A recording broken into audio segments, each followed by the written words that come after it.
Dhanyatman, Bahati, dignitaries on the stage and off the stage. Let me first congratulate you, youngsters who are coming into this wonderful field of medicine that is clearing you from all problems and trying to lead a new generation to better destiny.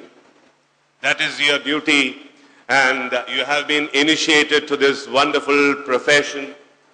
And I am very happy, and let me congratulate you once again, and let the Almighty grant you with all the benefits and all ability to better the future generation, to make the future generation healthy, more beautiful, and so more dutiful. So that is my wish. Let the Almighty grant you with all gifts. Now, coming to my speech, to you youngsters and responsible parents that we have here, let me congratulate you that your wards are in a wonderful mission, in a wonderful college. And when I came to this college, and then when I was talking to the head of the institution and also the important people there, I was so convinced that how dedicated they are to this institution. So let me congratulate them all on the dais and off the dais. And coming to what you call, my subject, as you know, is English language and literature, which deals with aesthetics. That is the science of beauty. So I am dealing with literature, and along with literature, as our honorable person who introduced me was telling about my background in astrology. So when people think about astrology, you might think that it is fortune telling. It is not fortune telling, for your information. Unfortunately, for the last 150 years, astrology is in the hands of uneducated people, relatively less educated people, I'll say. So astrology has become what you call as fortune telling. Tomorrow you'll become a doctor, tomorrow you'll become an engineer, an IAS officer, and a film actor. The astrologer will predict very positive things, and you'll be very happy, you'll pay him money, and he'll also be very happy. That is the practice that we come across here. But astrology is something totally different. It is all comprehensive. It is all comprehensive. It touches every aspect of human body, human relations, and also humanity in general. That is the speciality of astrology, I would like to tell you. And how it is connected to all these things, let me explain with your permission. It is connected to your dentistry as well. You might have read in an article recently in various newspapers regarding palmistry. They call it as dermatoglyphics. The shape of the hand, the lines on the hand, the color of the hand, and the coordination between the lines, shape, and color of the hand determines the personality of the person according to certain genetic stampings, and the directive is from the brain. You might go to the site and check the latest developments in the field of dermatoglyphics. It deals with the science of palm, its color, softness, hardness, lines, and all those things. It's a very, very wide field of research. Another area which you can concentrate, the most intelligent students here, they can go on researching on a new area, maybe that also has connections with your personality and future. If we have researched on dermatoglyphics, why can't you go on dentoglyphics, dealing with, yes, your teeth, and how it determines the personality of the person, the outcome of the future, and all those areas you can research. And something has been done about this in long, long past days.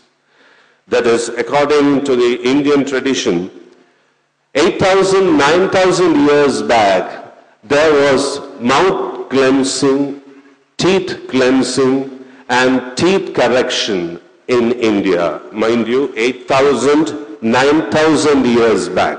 That is Indian tradition. This is not just a saying.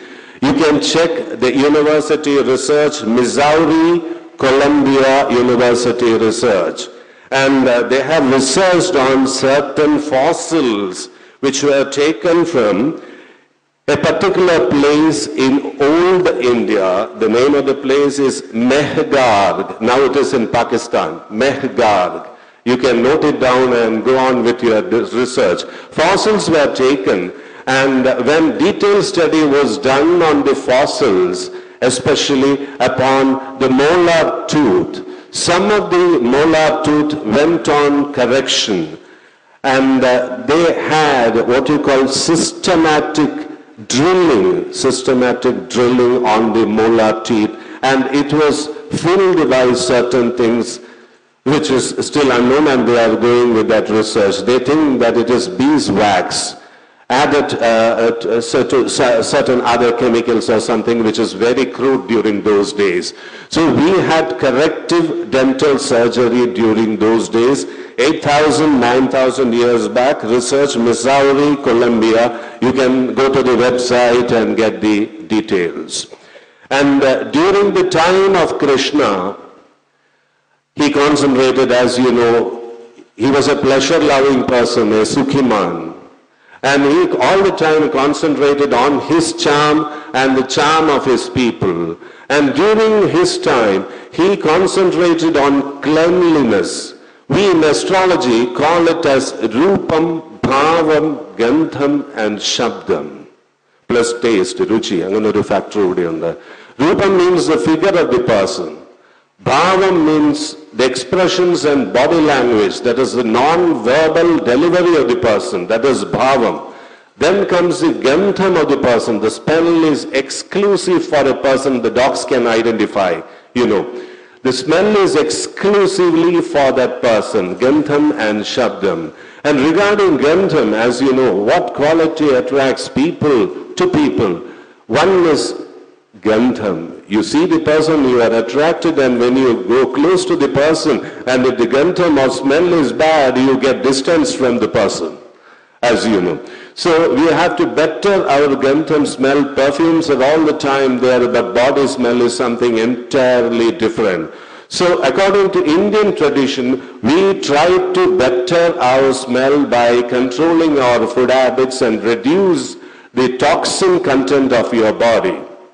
And in order to reduce the toxin content of our body, we practice vegetarianism. Apart from that, we practiced certain food items which kept off masala and all those things. And during those times, the princes used to take a particular drink of a certain combination, which is Ayurvedic, Chandanam, Rekta Chandanam, Padimukham, Naranandikaringali, Ramacha, Jiragam, a peculiar combination, which is likely to enhance the body smell. Why I was talking about the body smell? Because your mouth smell and lip smell is very, very important in practical life. See somebody who is very charming, and when we are very close to the person, the mouth smells very bad and you get detached from the person. That usually happens. We call it as Athara Gandham in astrology. Athara Gandham. The smell of your lips, it is very important. So you people, the young generation who are initiated into the field, they are going to go a long way to correct the aesthetic process that is man, to make him more beautiful. That is, the rupam will be changed in a better way. I think the technical terminology is orthodontia, if I am sure. It has got something to do with astrology and bhagyam and luck. You should not have gaps on your teeth on the front. And if you are having gap on the teeth on the front, even if you have a lot of income, the income will get drained out. That is what Indian traditional astrology says. So the gap is to be properly closed. The teeth should be symmetrical, shapely. When the teeth is symmetrical and shapely, the traditional astrologers say, Mahalakshmi is with you. Mahalakshmi is the Karaka of beauty. And when Mahalakshmi is with you, everything is there. So try to better your teeth so that your duty is to do that. The younger generation, make them beautiful by making their teeth structured without any defect, clearing them of any what you call bacteria or viral content so that it will smell in a beautiful way, so that the generation to come are going to be very beautiful. As you know, sense of hygiene is exclusive for highly educated people, and we are highly educated people, and our sense of smell and hygiene is great. When you go to other states, you come across how we keep our body, we keep our ambience, and it's one of the main reasons why people say that Keralites are very sophisticated.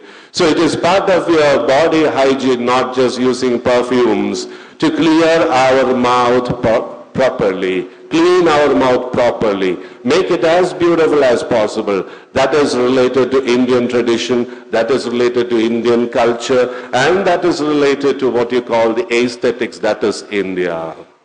And we people all the time concentrated on all these things. Let me tell you something about astrologers as well.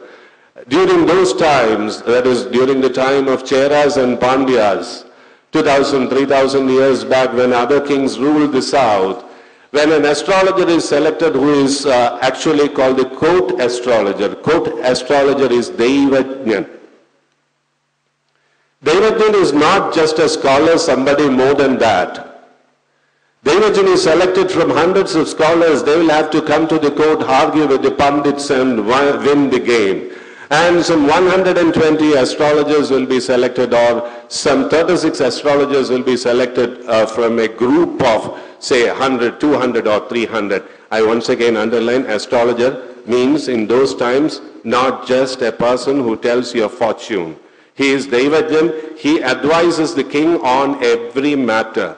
And you think that astrologer is a humbug. He is standing like this, give me some money, I'll give you some suggestions. That is your attitude to astrology, because mainly the channels and literature and films create such an impression and you go to an astrologer for all these things. No. An astrologer is an all-comprehensive personality, and he deals with communication as well, right communication at the right place. And you youngsters, when you become great doctors, what you have to do is this: you have to improve in your communication. And if your communication is good, naturally you are going to be a very, very successful doctor. During those times, people in general were qualified or classified as Brahmanas, Kshatriyas, Vaishyas, and Shudras. Brahmanas means Brahmajnani, who are moving in the path of spirituality. And spirituality, we misunderstand the term, not just going to temples, churches, meditating, or thinking about God all the time. It is entirely different. As you know, among the so-called Brahmins, there are different gotras. It is subdivided. Brahmins are again subdivided. It is not by birth, it is by karma. And Vaidyam comes under Brahmanas. And their duty is to make anybody very close to God. Close to God in the sense, when you should be close to God, you should have a very good body. If only you have a very good body, then only you can have a very good mind. If only you have a very good mind, then only you can be very compassionate to others. When you are healthy, you think about others who are unhealthy. You cater to their needs, and when they become happy, you also become very happy. So this is the attitude this was the attitude of the Vaidyas, of the Brahmanas of the past. The Vaidya, the medical science, and they were Brahmanas of the past. I once again underline, Brahmana means not a person by birth. It has got nothing to do with Hindu community as such. And people were classified like that according to your work or profession. And so Vaidyam comes under the Brahmanas. When you do something to clear some defect of some person, think that you are trying to reach God. A divine aspect is there in the life of any doctor, any medical professional. If you want to reach close to God, be sincere to your profession, dedicated to your profession. When you are dedicated, be sincere to your patient. Never try to cheat the patient. Make him happy, and you have to approach the patient with a smile. That smile should go into the heart of the patient. And when it goes to the heart of the patient, what happens is this: he becomes more healthy mentally and then physically. So the doctor also should be better in grooming properly. That comes under Rupam. When you groom, of course, apart from duty, dress is a great consideration. And you should have also proper gandham. When you are near the patient, you should also smell sweet. Then only he will get the confidence. When you get the confidence, definitely the patient also will get confidence. And he is going to improve, no doubt about it. This is the connection between astrology and dentistry and spirituality. Gandham is very important in spirituality. That is why you perfume your puja room. According to Indian tradition, when you are doing a puja, when you are with God, when you are in a temple, your body should be very clean, perfect. It should smell sweet. That is why we concentrate upon snanam, bath, mouthwash, dandathavanam. It should be perfect. If there is some problem with your mouth, it should be cleared, without which you cannot go and pray. While you are praying, you should have sweet smell. That is also very important. The scientific side, you know already, the pheromone part. Pheromone, when your body smells sweet, people are attracted to you. Pheromone added perfumes are banned in India because it attracts people, especially people of the opposite sex. So this is the connection of astrology, your dentistry, and your determan. And one more thing, that is regarding the herbs used in the past, that is during the time of Lord Krishna, to cleanse your mouth, to make your teeth bright. Dandam is very important to attract people. As you know, Krishna was a leader. He was a king. He was a person who motivated all people. When he walks, he actually creates an impression. You might remember the Mahabharata teleserial, how the hero was selected. After a long time test, after testing each and every aspect of body language,